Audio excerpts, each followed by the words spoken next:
Welcome to another edition of Everyone Hates Cleveland, the podcast. Gage Will joining me for the second EHC podcast in a row. I don't know. I guess that makes you the regular now.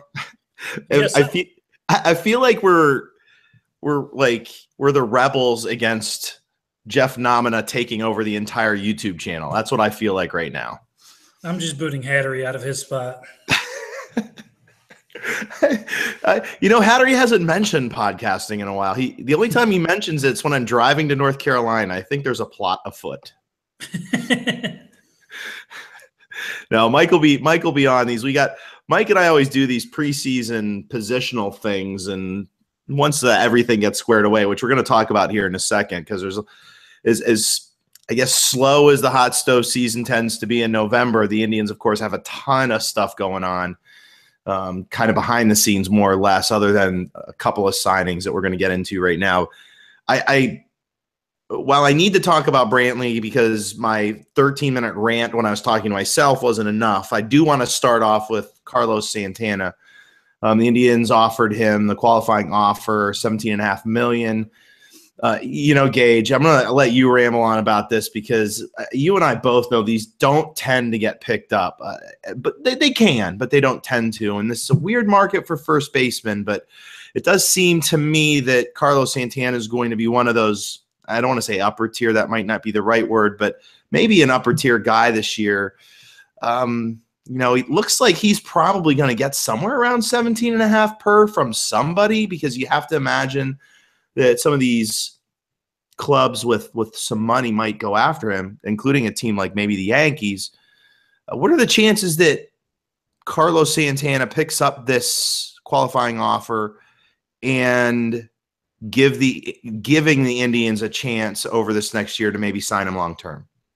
The chances aren't really good on the surface. I know some people have brought up the point that everybody's gearing up for the big 2018, the free agent class next year, so there might be saving some money. But Harper and Manny Machado hitting free agency. Yeah. So there is some talk that the Yankees might be conserving some cash until next year. But because they've got to be all in on Harper. I mean, that to me seems like a no-brainer. Or even Machado. I mean, third base either. Yeah. But I think Carlos would be crazy to pick it up personally. This is, how old is he? 30, 31? 31. Going into his age 31 year. I mean, to me, you've got to splash big now. Even if you don't get 17.5 per, if he can get a four-year deal, or maybe, something near the Encarnacion deal, you got to go for that, right? Right. I mean, he's been the Iron Man who's played 150 games every year, but I mean, is that luck, or is it – I wouldn't say it's all luck. He's a very tough guy. But still, you want to take that – he's going to get a 4-year – even if he got 4 years, $60 million, that's better than a 1-year, $17 million shot, right? Yeah, well, and that locks you up for your prime years, and like I said, even waiting a year, especially – I'm not saying his numbers are volatile. That's not the right way to say it. But and especially with him kind of locked in at first base, you kind of think maybe he could have a big year if he did sign a 1-year deal. But I just think, in this day and age, with a player like Santana's ability and the value that certain general managers have for his skill set, you have to imagine that the should-be Gold Glove winner at first base, a guy potentially can hit 30 home runs, a guy who walks a ton, his OBP is always high, a guy who laces doubles like there's no tomorrow. I mean, this is a cog in a lineup, especially a set lineup, who could really kind of push it over the edge. To me, at the very least, someone's going to offer him a pretty good 3-year deal. We're going to get into Jay Bruce's wants here in a second, but you got to imagine that probably if the sky's the limit for Jay Bruce and his 5-year and $80 million wants, well, you got to imagine though, the startup for Santana in his head has to be similar to me. I mean, do you think that in Santana's head, maybe every free agent's head, if you go back to look at, I retweeted an Edwin Encarnacion post where he was looking for 5 and 100 last year. Is Santana looking for maybe 5 and 80? Is that kind of his top of the line kind of thoughts? And Yeah, go ahead. If Jay Bruce is looking for 5 for 80, Santana deserves 5 for 100. Well, yeah, right. I mean, but I mean, let's get real. Bruce is throwing that out there. His agent's throwing that out there as kind of a starting point. So I mean, legit starting point for Santana is probably similar to that number, and he'll likely get something closer to that than Jay Bruce. Yeah, I want to get back to we've known Santana for a long time, but for the last 7 years, he's been a 3-WAR lock. Yeah. I mean, in this past year, part of it came with fielding. It wasn't even a great hitting year for him. Second half, but it wasn't his best offensive output. But I would think that his baseline is like in his head is 5 for 75, 5 for 80, like you said. Right. And I don't know if he's going to get the 5 years, just being that he's a first baseman but we saw last winter how Mark Trumbo and Edwin Encarnacion and all those, and even your Chris Carter, who's not a great player, but he basically got a show me deal, and he was coming off 35 homers or something like that. Right. So teams last winter just didn't value first base. And that's what's working against Carlos and working in the Indians' favor in these negotiations. But see, here's the trick for me. And the reason why I wanted to start off with Santana is because when you start your offseason off by signing Michael Brantley, and I hate that I have to take the stance with Michael Brantley because he's been such an important piece to the Indians in many different ways over the past really 9 seasons. Think about that. You know, Brantley's been part of this team since that Sabathia deal in 2008. I mean, this is a guy who's been with the organization as long as anybody. Perhaps helped set up the prototype for that contact first hitter, one of the best IQ players on the team. And the fact of the matter is they signed a guy who's not a good left fielder, who's injury prone. And I don't care that the injuries aren't related. This is a guy who hurt his ankle really bad playing left, making a fairly routine play. I just think he's an injury prone guy. I mean, the only reason why you signed, to me, Michael Brantley is to perhaps put him at first base. I mean, if the Indians are really thinking of leaving him in left field, I don't know. There's so many questions there for me. I mean, does it seem to you that this Brantley deal is really kind of a pre-strike to let Santana walk?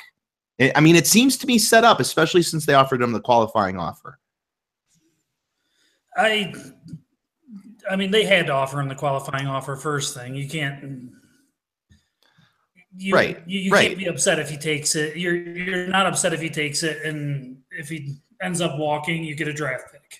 But I'm really trying to look at the Brantley and Santana stuff independently, because you have to make those decisions independently in my head. But I can't trust.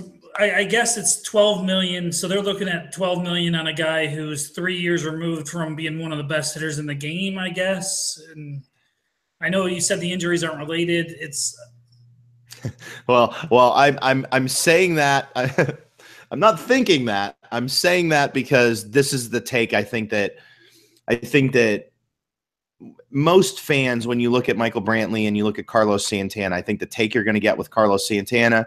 I had this conversation with a fan who thought I was going to go with the get rid of Los kind of mentality. I'm walking my kids around for Halloween and of course wearing an Indian shirt, and hey, the Indians are finally going to get rid of Carlos Santana. And I'm thinking to myself, and they signed Brantley, and I'm thinking, my gosh, how is it possible that I'm the exact opposite take as this guy? And I think the Joe Average fan, and this is no knock, I mean, I get it, is that Brantley's injuries aren't related. He's going to have the surgery. He's going to come back, and he's going to be the guy who played 90 games and who was in the All-Star game.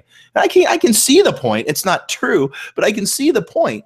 And of course, the knock on Santana is that he's never been the 320, 30 home run, 100 RBI guy, which, oh man,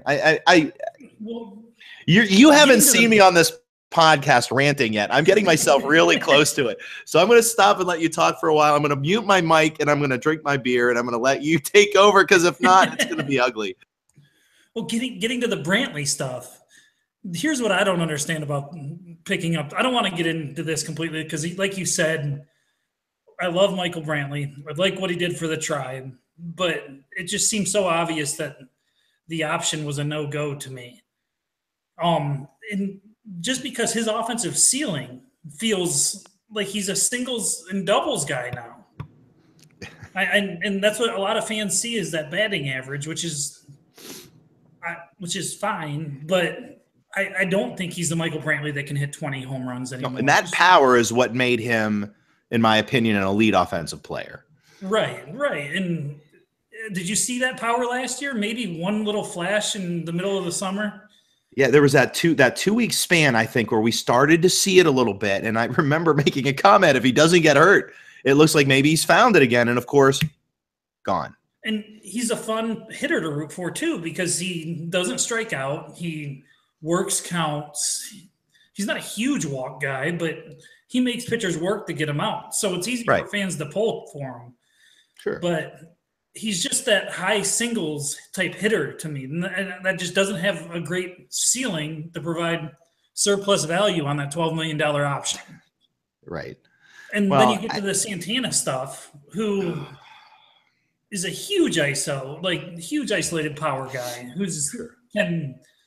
and my favorite part of Santana is in his lulls, he still provides you value by walking.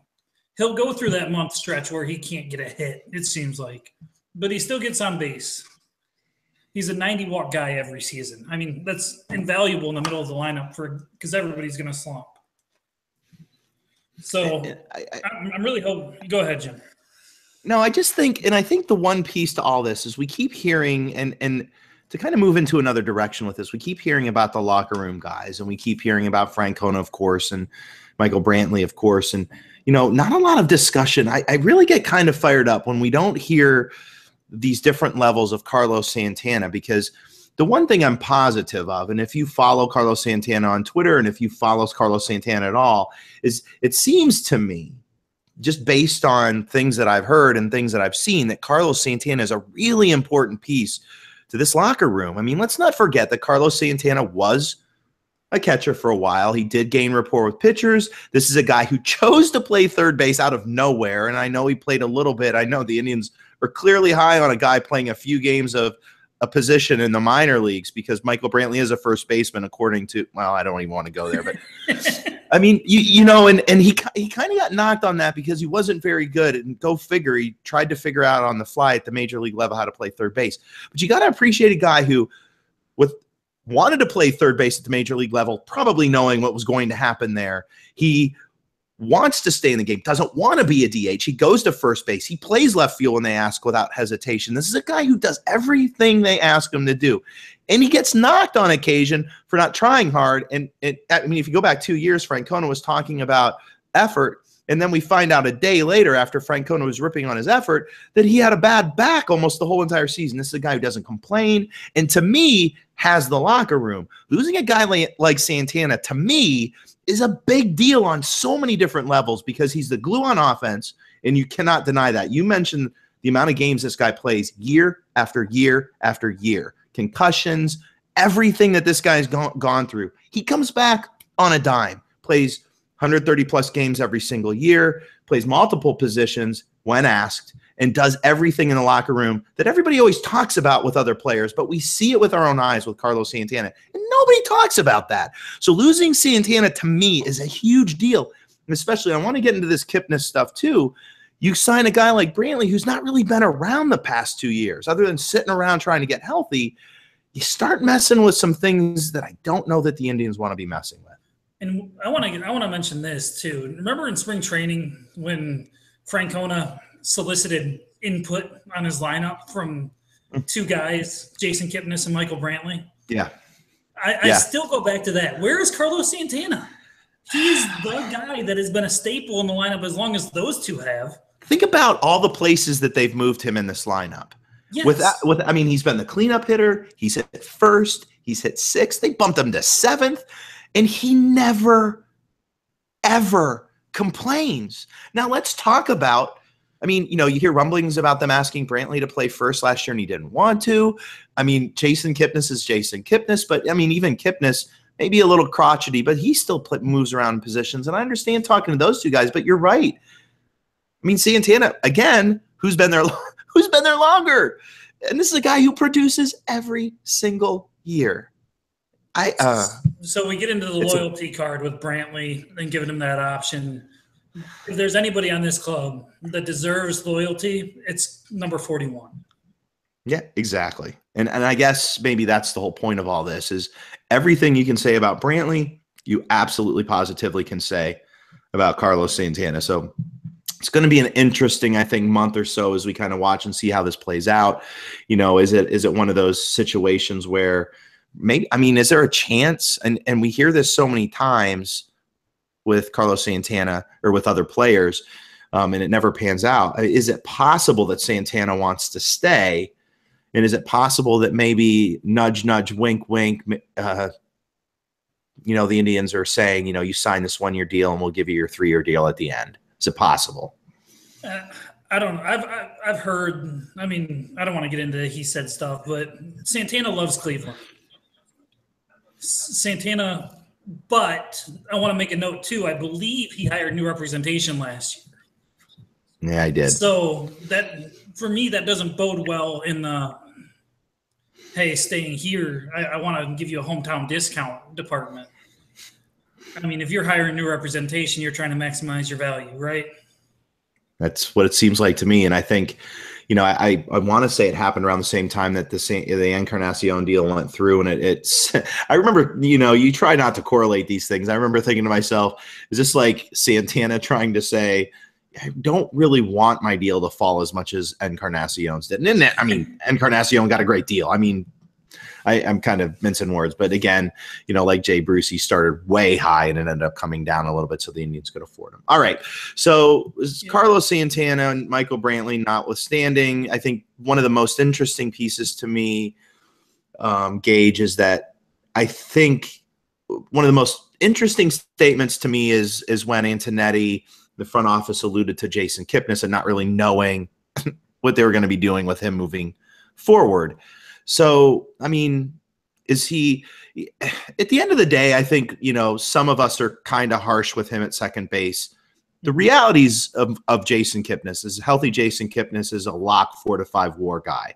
And using WAR in any possible – there are people probably shaking their heads with this, but I think even the every fan can understand the value that Jason Kipnis gives the Indians, both offensively and really defensively when he's healthy. Last year he wasn't healthy. He's only a year removed from a 5-WAR season. Should it just be Kipnis at second and J-Ram at third, or are they legitimately thinking about moving him to left field? Are they legitimately thinking about making him a center fielder? What are your thoughts on this? Or are these little whispers about potentially trading Jason Kipnis more than just whispers? See, before picking up the Brantley option, I would have been all in on the left field experiment. But Brantley's bat doesn't play enough at first base for me. And it's just it seems hard to invest 25, 26 million in Kipnis and Brantley coming off of this 2017. Am I right? Yeah, I mean, why can't it just be easy? Everything seems so easy. Just, let Brantley walk and sign him to something incentive laden, and then you just force him to be a pinch hitter until he proves otherwise, right? I mean, the organization seems fully committed to Jose Ramirez at second base, which I'm good with.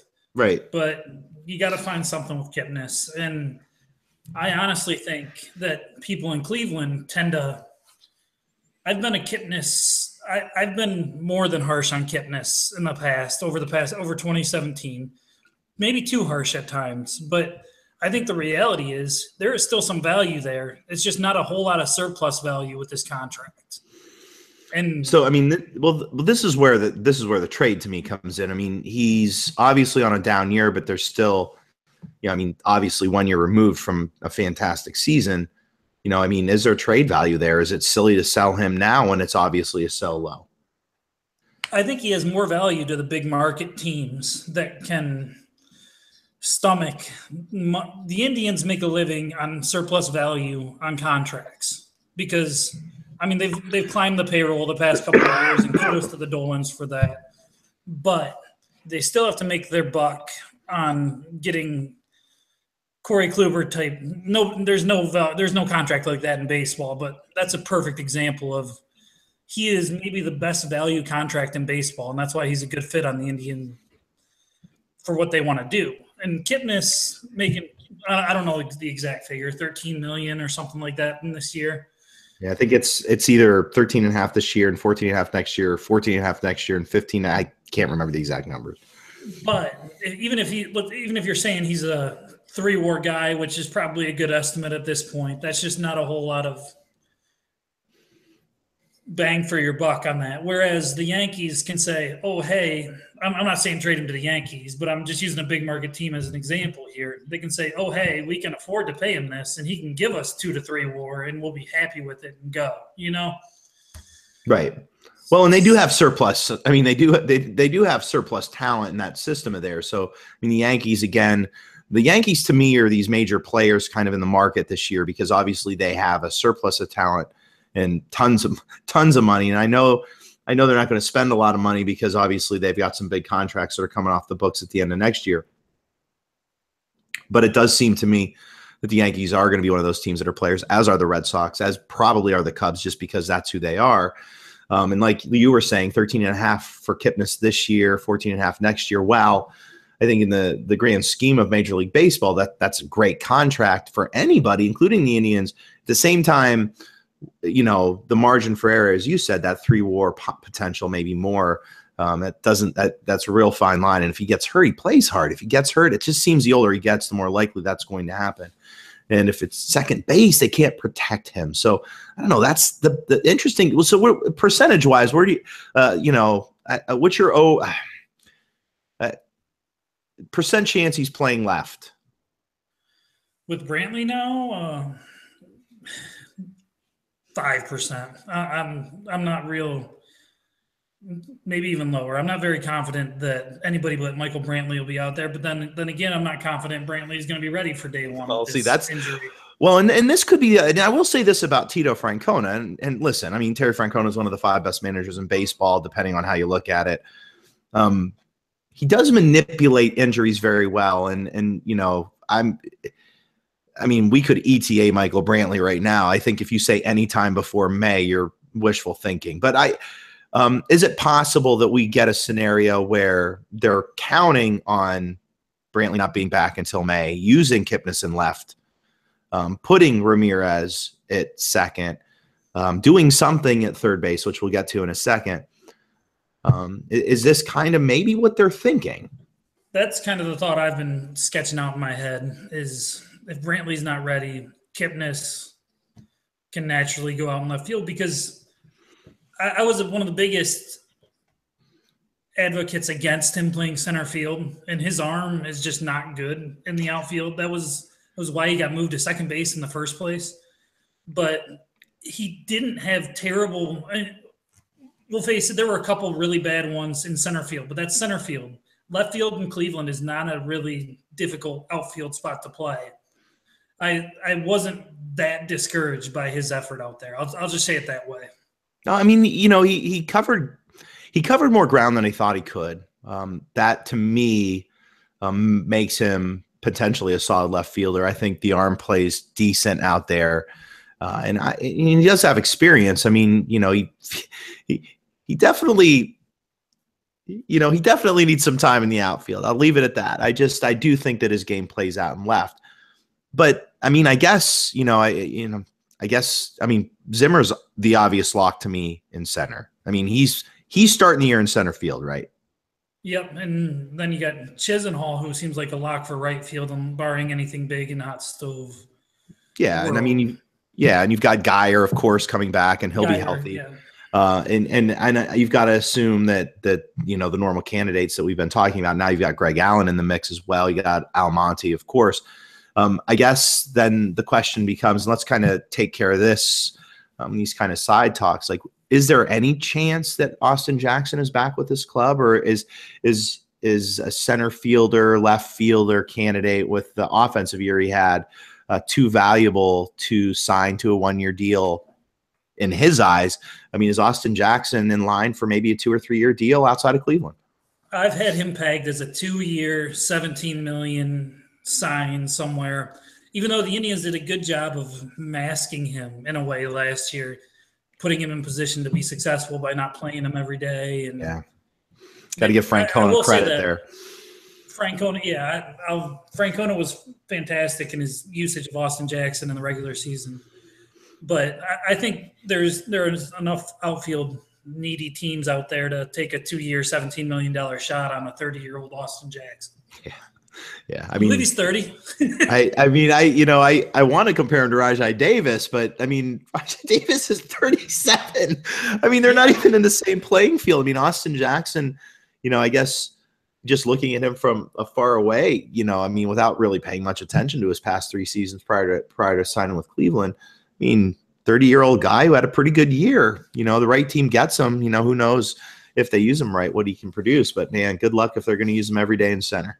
He didn't. I mean, after knee injuries, what do you expect? But he didn't look as fleet of foot as I ever remembered him being. So that is something that teams will look at. But I still don't think there's a very good chance of them retaining him at any gamble I'd like to take. I'll just put it that way. I would think that the front office will move on to a different 1-year gamble type maybe out there. I don't know who those names are. I haven't really dug into it, but yeah, we'll be getting into that, I think, as the hot stove season progresses. We got winter meetings coming up and such. All right, so let's talk a little bit about Danny Salazar really quickly. With Trevor Bauer becoming, I guess cementing himself into the rotation. It looks as though the Indians have, their top 3 kind of locked. They have a bevy of guys, including Clevenger and Tomlin now, of course, who are going to be battling for those bottom-end jobs. And, of course, Danny Salazar, who has been as roller coaster a ride, I think, performance-wise, as anybody has been over the past 5 or 6 seasons. That elite potential is still there. I mean, we saw a little bit of it last year, even though he did struggle overall. I still think you saw that strikeout potential, and he did get a lot of bad luck, obviously health being an issue. I'm going to throw 2 your way, and I'm going to try to keep as quiet as I can because I love Danny Salazar, but chances that he's traded, chances that he ends up in the pen, which is what everybody's been calling for really almost since he started in the rotation. Is it finally time to move him to the pen? I just wrote a piece actually up at Waiting for Next Year about Danny Salazar, and my goal with Danny is the last 2 seasons in the playoffs, we haven't gotten to see the real Danny Salazar. So I want to figure out a way to get him active in October and use him the right way in October. And I looked at what the Houston Astros have done with Chris Davinsky, and he pitched 112 or 100 and change innings in 2016 and 82 innings in 2017.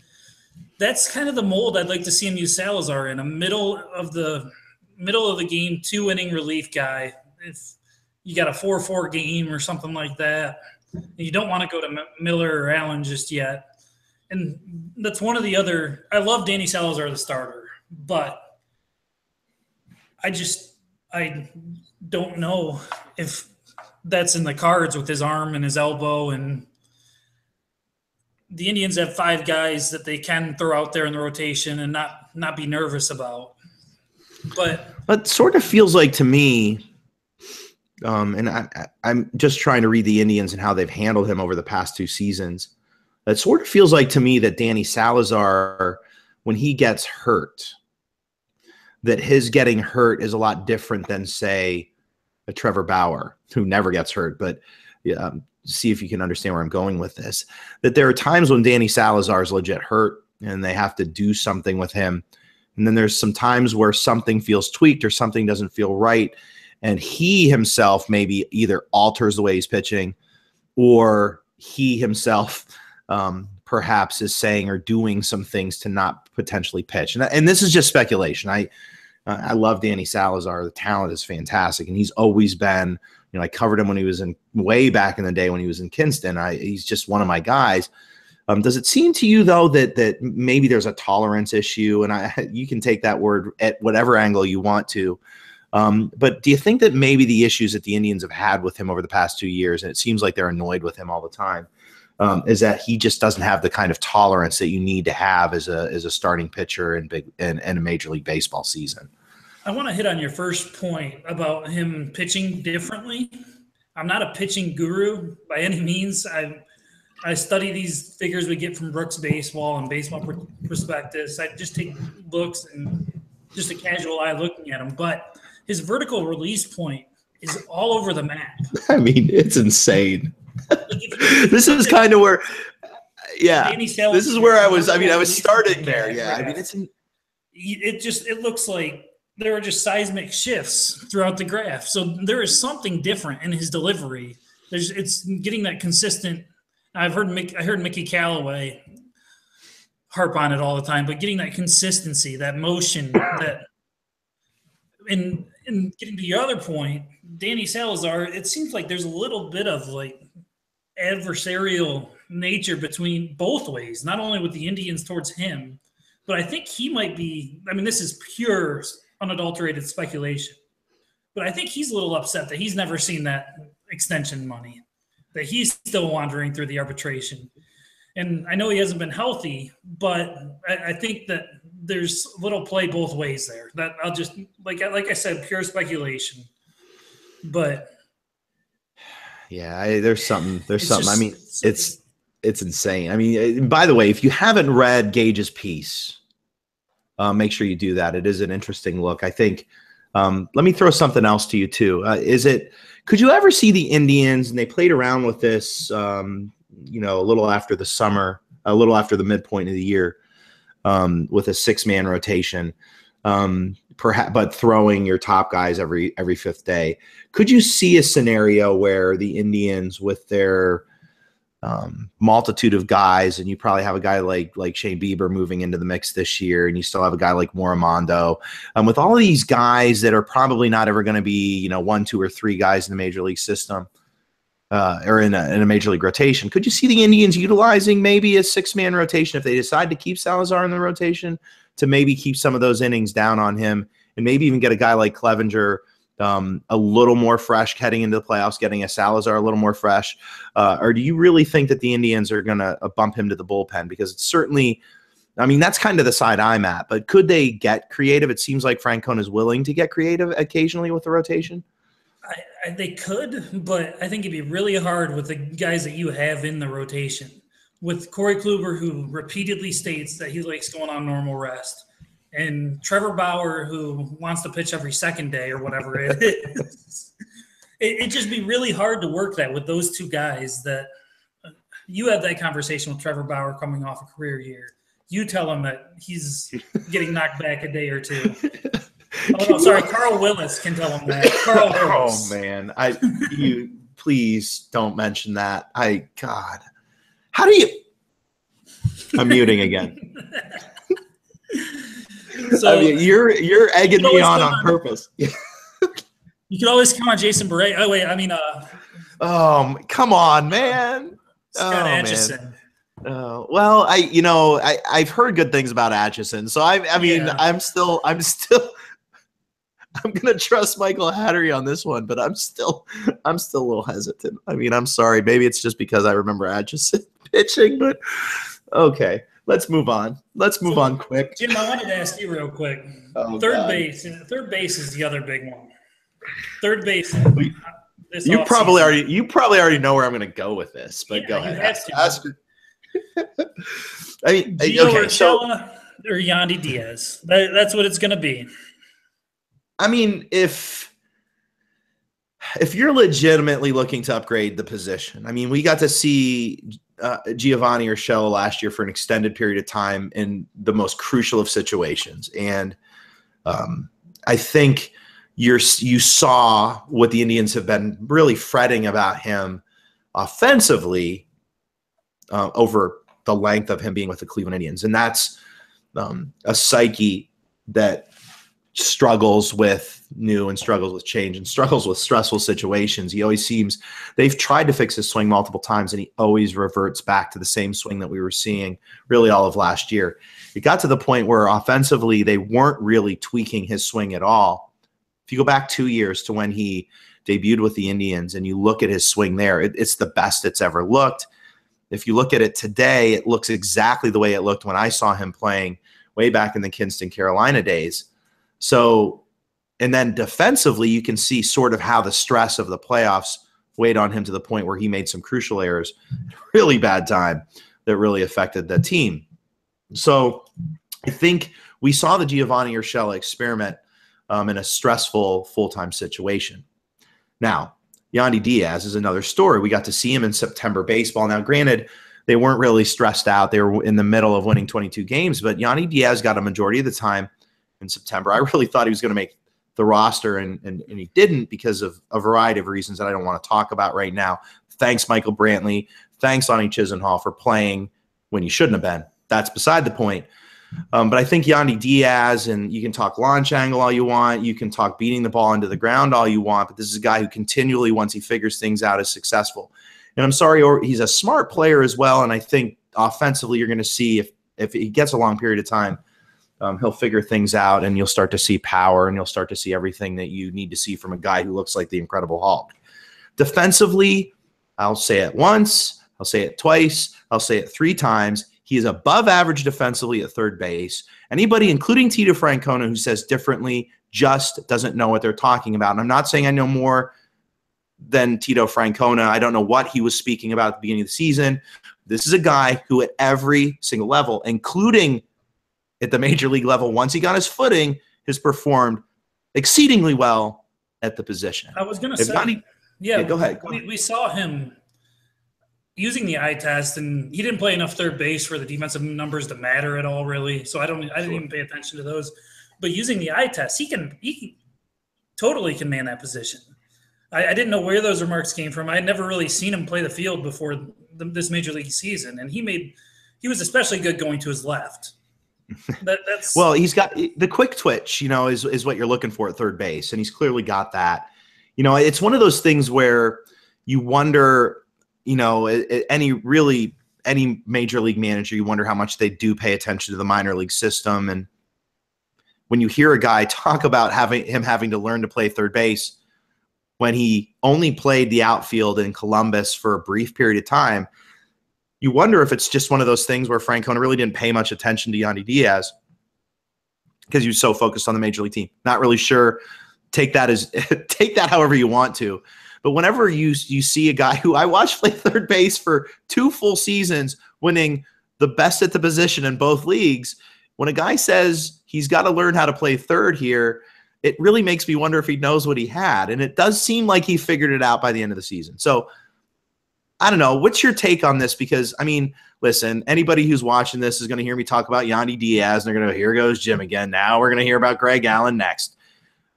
But, I'm a Yandi Diaz beatnik. I love the guy. I think the guy is going to be a star in the league, and maybe not a star in the league, but certainly one of those players on a team that can matter in moments that count. But what's your take on this, Gage? I know you followed the team. I know you wrote at IBI and you paid attention to the minor leagues. Obviously, maybe not as much as I have, just because I've been so focused on the guy for so many years. But you got to see him briefly at the major league level. What's your take on this? Are the Indians going to go with Yandi Diaz, or is this going to be one of those scenarios where Francona just doesn't buy it and they maybe bring in I almost said Michael Martinez. Maybe they bring in another guy, maybe one of those long and tooth veterans to come in and play third base, like a Mike Aviles or something like that.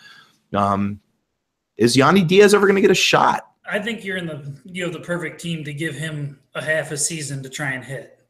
There's on the risk or reward spectrum, he's just the perfect gamble to take over there because projection systems love him this year. They pointed out that his projections are above average bat, which we all know could be true. But Gio, you got in the back pocket who his value is always going to be there as a defensive guy, and that's not going to fade away without playing time, you wouldn't think. But let Yandi step in and get him the at-bats. It just seems like something you have to do, unless you can go out and pay $100 million for Mike Moustakas. But no. Oh, jeez. Oh man, I might have to crack another beer, man. You're starting to kill me here. Yeah, I mean, is it?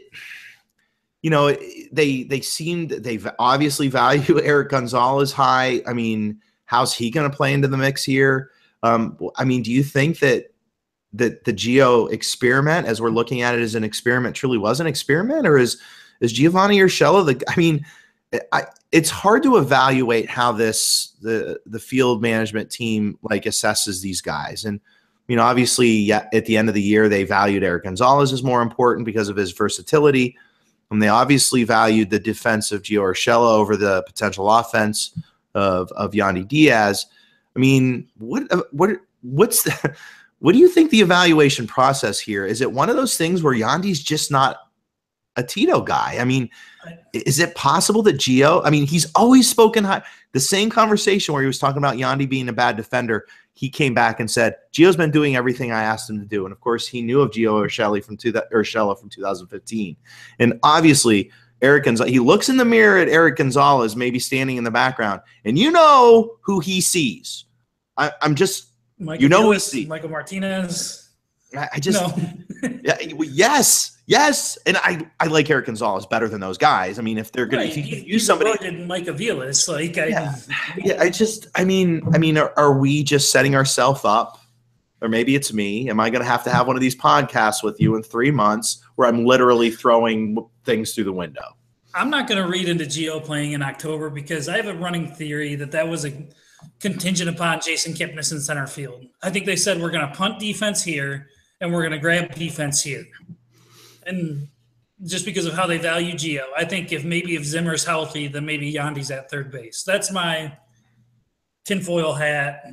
I don't know if it's based on anything, but it's just I didn't necessarily agree with it at the time. And in September, it didn't seem like they were going that way. That's the part I couldn't make. It seemed like Yandi was getting – that injury might have crushed Yandi's chances in the playoffs, too. The hand injury, maybe they didn't feel I think like you look at the combination with Zimmer out and I mean, it seemed like their hands were tied, but – when they started playing Gio Urshela at shortstop, I started thinking they're clearly looking at this guy as a utility guy, you know, and maybe that's just a down the road thing, but I don't know, man.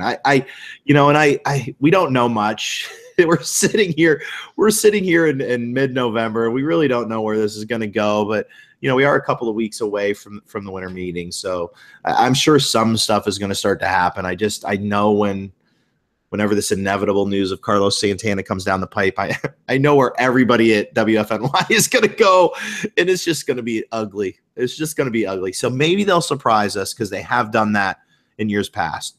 So, I mean, is Carlos Santana, he's going to be an Indian next year, right? Like, come on. I mean, come on. I was going to ask you where you stand on that because maybe 2 weeks ago I was 70-30 yes, and now I might be the opposite, Jim. No, I don't know nothing to base that on, really, other than the Brantley option. But I'm going to go against the grain because I know everybody's expecting me to be woe is me. Here goes Jim bitching about everything. I just can't imagine. I mean, the sad thing is I can't imagine this, but I'm going to go against the grain. I'm going to stick with your 70-30. I mean, the Indians front office – so many directions to go. I'm still thinking about Carl Willis. So the Indians front office is a metric-based, they're metric-based front office. And I cannot fathom that they don't want Carlos Santana on this team. If there's any way they can make it happen, I think they're going to do that. I really wish we could get one little leaked piece of evidence that they're trying to work on a longer-term deal with him while he's deciding on this $17.5 million, because that little shred of evidence that's happening would probably be enough to lock that 70-30 in. Okay, real deal. I'm 50-50 on it right now. I'm looking at that Michael Brantley domino effect, and I don't see him playing left is the thing. I just don't see it. I don't think they want him to play left. I don't see it happening, which automatically means he plays first base. And if that's the case, then I don't see I think they look at Carlos Santana as redundant. I think they signed Edwin Encarnacion last year thinking that Carlos Santana was leaving. There it is. It's perfectly possible, but I don't see you're really not going to gain. You're really diminishing your chances of getting that Brantley surplus value at first base. Boy, that is his bat doesn't play there unless it goes back to 2014 Michael Brantley. His bat is not first base material. Well, it plays well in left field, but it doesn't play. Well, it does if he's healthy, and maybe that $12 million option. Maybe the Indians are just willing to spend that money because they have a little more money this year.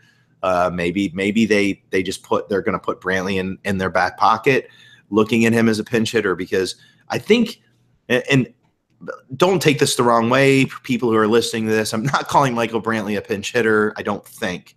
I'm just saying if he is injury prone, with his IQ and his ability, if he's healthy, he would be one hell of a guy to bring in your lineup when you need a stick, because this is a guy who's just that professional bat who can move runners, get on base when you need him to. Okay, I guess I just called Michael. Are we a fan of the Dodgers now, Jim? Because that's the only team that can afford to pay a pinch hitter $12 million. Well, sorry. Well, we did. First we signed Encarnacion. The next thing I know, we're just forking the money out to Michael Brantley, baby. $12 million for that pinch hitter, baby. All right. Let's stop there. I do want to say one more thing before we get off here. We cannot not talk about the moves. We can't not talk about Carl Willis. We can't not talk about Scott Atchison. And I don't want to talk about the specifics because that's another 30-minute podcast, so maybe we'll do this weekend. Are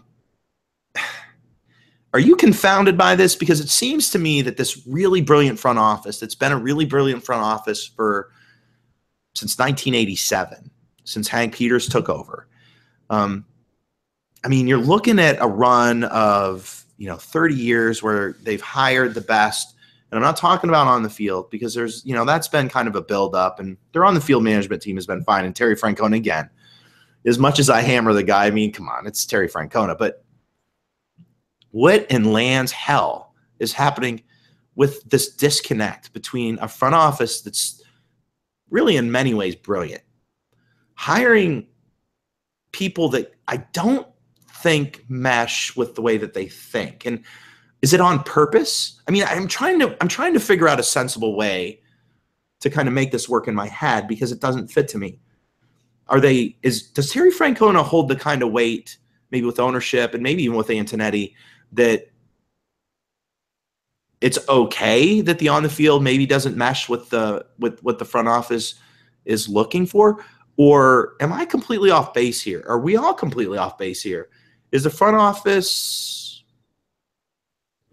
fine with this because they hired him? I don't know. I don't want to get into knocking Carl Willis thing. The guy's done what he's done for a long time, and seems like he's got a lot of success doing it. But I'll just say that the hire was not inspiring.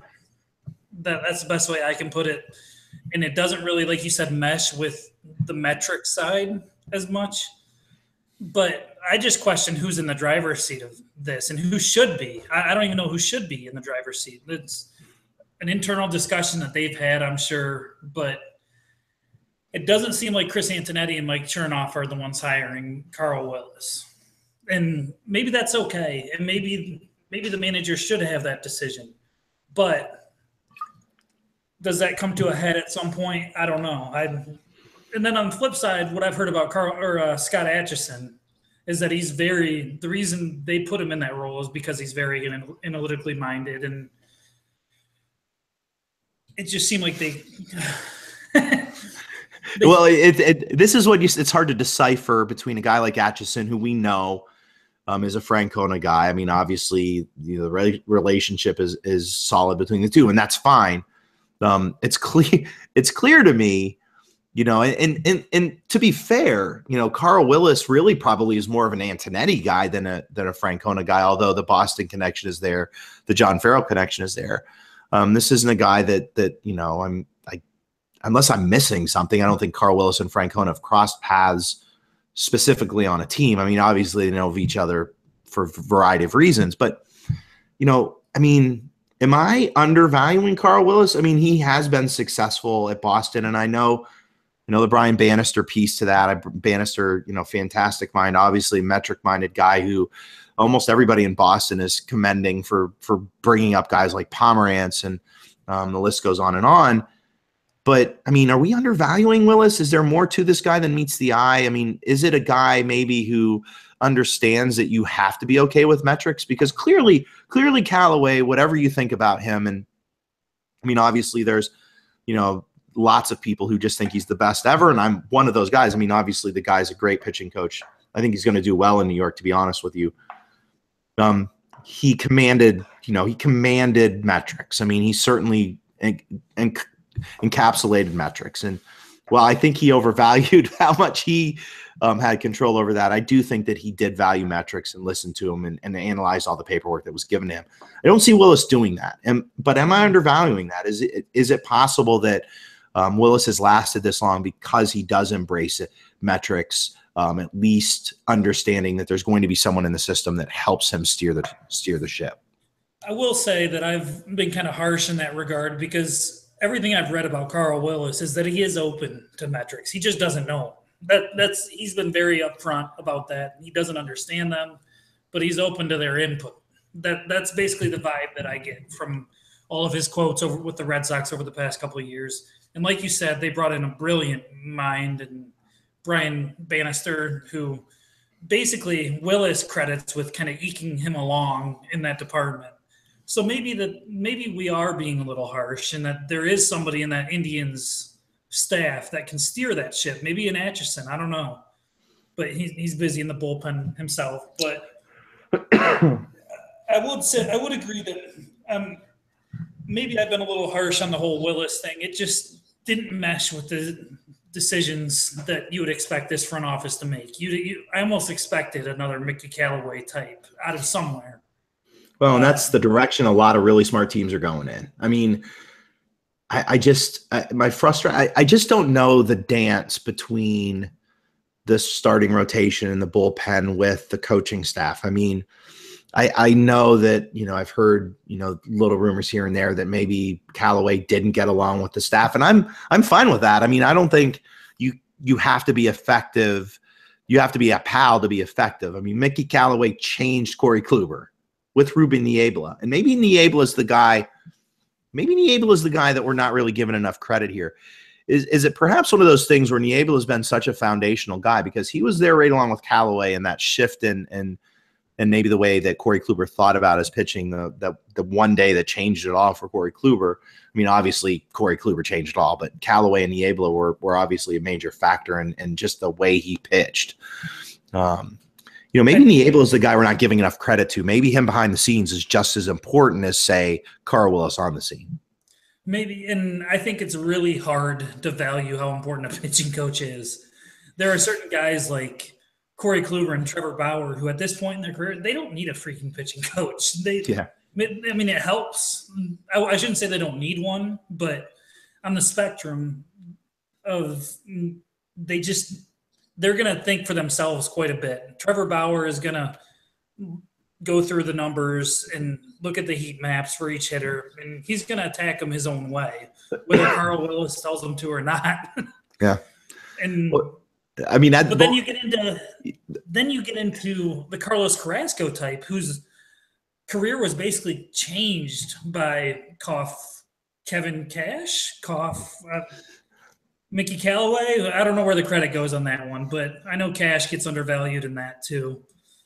Well, maybe Cash gets undervalued by the public, but I think, obviously people in the know knew how valuable Kevin Cash was to the Indians. I think to the staff and probably to Callaway. I mean, I think if you talk to Mickey Callaway about Kevin Cash, I know their relationship still exists, and I just, the funny thing for me with Kevin Cash and I've always been intrigued with just these different outlooks of players that look at pitching in a different way. And, the guy that I wanted to see in this Indians organization that reminds me a little of Kevin Cash is David Wallace. And having covered him for a full season and been able to talk to him when he was in Carolina, and really a bad year in Carolina, but they basically gave Dave Wallace Francisco Lindor over his entire career in the minor league system. And I've always looked at Wallace as this really interesting mind. And now Mike Hattery has been talking kind of behind the scenes with Wallace over the past year. And, he is at least as high on Wallace as I am, if not higher. I guess my thing is maybe this is where I struggle with all these moves, is that you have a guy like Wallace, and I don't know, Wallace is not coaching right now. He's kind of behind the scenes for the Indians. But it just seems to me like they're missing out on minds like that. And, you've got Millsy as the bench coach, and I don't know if Alomar is going to be back. It just seems like this coaching staff is kind of rooted in old school values and baseball. Yeah. And I that mean, was my biggest issue with Willis. It felt like Callaway was that other side of the coin. And now you're messing with the balance to me. And you have a whole old baseball contingent in the dugout. Or could it be, though? But okay, could it be this? And we'll kind of end with this. And let me just throw this out there. Is it one of those things where Francona's looking at this team right now as a team with direction? They know what it's like to be in the World Series. They know what it's like to be pissed off to not get there. Did he make these hires? Again, I could see Carl Willis playing this role as a pitching coach who understands that his rotation is set, has some young guys that need kind of figured out, which I think he can probably play to. Is Carl Willis the kind of guy who just sort of says, go that way and I'm going to get out of your way? And maybe is that the guy that's right for the pitching staff? Perhaps, because you have, who in your pitching staff has less than, I guess you have Clevenger out there. That would be my biggest contention to that argument, is maybe Willis can play that role. But I just feel like a young up-and-comer might be more relatable to a Clevenger type situation where some out-of-the-box thinking might have helped him along a little bit more. And I'm not saying Willis can't think out of the box, because I don't know Carl Willis at all. Maybe, like I said, I'm continuously undervaluing him, but I feel like you're going to feel that in your development side in the future rather than right now. And maybe this was a right now hire, like you said. Maybe they're viewing this window shorter than I am, but you make this hire. It's not just for 1 year, though. That's my thing. You're not just hiring him for this year. You got guys like Tristan McKenzie coming down the pipe in a couple of years. 2019, right? Yeah. I don't know. With a guy like Tristan McKenzie, I know they're going to be patient with him, but this guy's steamrolling towards the big league club. This guy's got some immense talent. You're not going to rush him because he's young and he's wiry. And oh man, I just can't imagine Carl. I just can't imagine. I can't imagine Carl Willis being able to relate to Tristan McKenzie. How old is he now? 20? 19. He just, to me, the way he's worked through the system, he just seems like he's one of those get a hotel in Columbus for a couple weeks kind of guys. This is a guy, once he makes it to Columbus, he's going to be at double A. No, he'll be at Lynchburg this year. No, he was at Lynchburg last year. Yeah. So this is a guy who's, he should see double A on the back end of this year, I would think. Yeah. So this is a guy, once he makes it to Columbus, you don't ever have a guy with his talent sit at Columbus for a long time. They bumped up, you look at what they did with Francisco Lindor, and I know he's not a pitcher, but they bumped him up. I think if you look at Salazar as well, I think his time, he might have been half 1 year, half another. But Tristan McKenzie, to me, is a guy who's got a quick burn as we shift right into the minor league stuff. This guy's got a quick burn. Like I said, he pitched in Lynchburg last year. He's going to be in double A this year. This is a guy who, if he's electric in double A this year, I can't see him pitching a full year in Columbus. Columbus isn't a place where you put Tristan McKenzie for a full year. So yeah, this is a guy who maybe mid-year 2019 to control the clock. So yeah, I don't know, man. I don't know. Maybe it's because baseball's over and we didn't get to the World Series and we're all just pissy and that's just the way it's going to be. Yeah. But we do have, at the end of the day, you don't want to waste the window that we have. So we shall see how it all plays out. We're going to wrap things up there. See, here, Gage, you're now welcome to my world. This is where our 30-minute podcast goes an hour and could go 2. and now we've probably lost 200 listeners at minute 21. We didn't even get Bernice from Idaho on the phone. Oh, man. Bernice, if you're listening, Elmer's I know here. my middle name's not El. Well, I don't. All right, I got to end with this.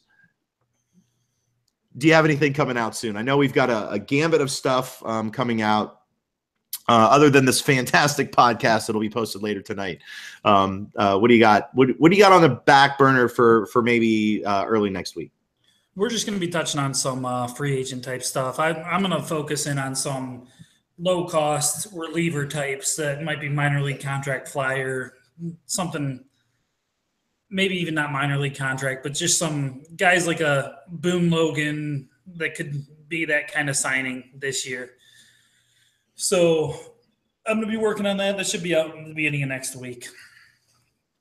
And kind of keep on the listen. If you listen this far, Gage and I will be back soon. The one thing we didn't touch upon in this podcast that I will definitely be in the next podcast is long-term signings, maybe some extensions coming up. There's lots of guys on the docket for potential extensions, including some. Well, yeah, I mean, Bauer, you got to think about a guy like Cody Allen because this bullpen that you talked about, this bullpen gets really interesting when you lose Miller and Allen next year. So we do have some very interesting sign for a long time candidates. Brad Zimmer? I don't know. Keep forgetting about Francisco Lindor. Kind of want to get him tied up if you can. But yeah, I mean, pretty far off the dock, I think. But if he turned down $100 million, what's he worth now? Just won a Silver Slugger. Should have been in the MVP. I mean, got MVP votes. Good Lord. We're gonna have to. I mean, okay, no. Next podcast. Next podcast. I got a number in my head. Adam Burke. It might be lifetime time. Try to say that 5 times real fast. All right. Thanks for joining us at the HC Pod. Check us out at WFNY. Gage will be writing some stuff. I'm getting back into the mix a little bit. Make sure you check out Bodie's stuff. Make sure you check out Mike Hattery's stuff. The Indians coverage is as good as it gets at any site. So make sure you check us out at waitingfornextyear.com. Thanks for joining me, Gage. It looks like we got a little rapport going. Yeah, guys with 2 first names. Let's go.